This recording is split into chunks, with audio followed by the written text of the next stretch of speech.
En 2022, il ne voulait pas humilier la Russie. 2 ans plus tard, il veut l'empêcher de gagner la guerre, en changeant radicalement de posture jusqu'à agiter le spectre d'un envoi de troupes au sol. Emmanuel Macron tente de reprendre l'initiative dans le conflit ukrainien, au risque de se retrouver bien seul.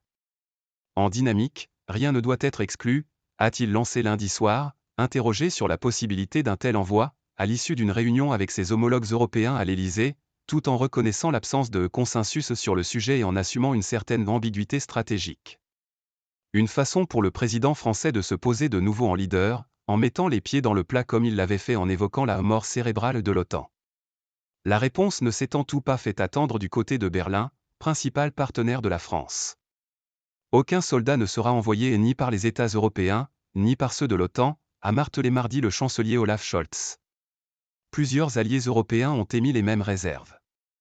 Emmanuel Macron veut faire monter les enjeux et le rôle de la France pour avoir un siège à la table de la redéfinition des équilibres de la sécurité européenne, estime un diplomate d'un autre pays allié devant ce nouveau cavalier seul français. Double message. Au final, avec cette annonce intempestive à l'issue d'une réunion rapidement organisée, le chef de l'État risque de nouveau d'arriver à l'effet inverse de celui qui était recherché, quel que soit le bien fondé de sa démarche. C'était un message adressé à la Russie, une manière de signaler qu'il n'y a pas de fatigue et que les Européens ne baisseront pas les bras dans leur soutien à l'Ukraine alors que la guerre entre dans sa 3e année, décrypte Marie Dumoulin, experte à l'ECFR, Conseil européen pour les relations extérieures.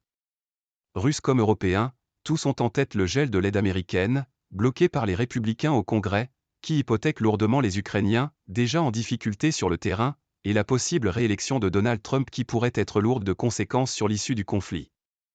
Le président Macron a aussi voulu dire aux opinions publiques européennes, si on ne veut pas en arriver à l'envoi de troupes, il faut renforcer le soutien, en armes, maintenant, poursuit la chercheuse de l'ECFR.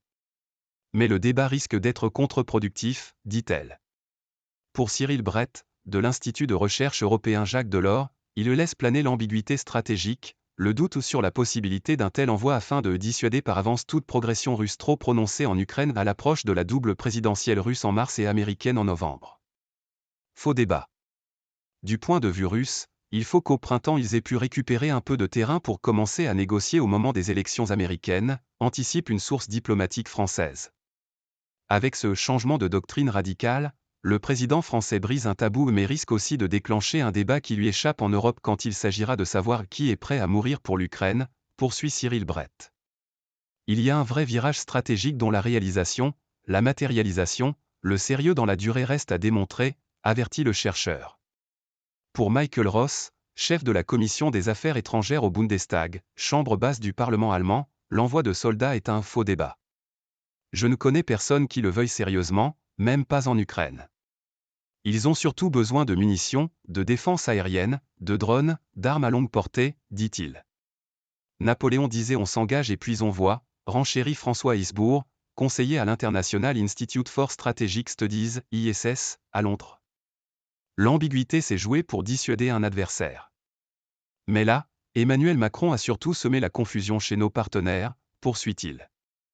Et tout ce qui donne l'impression de désordre est bon à prendre pour les propagandistes russes et pro-russes, met-il en garde.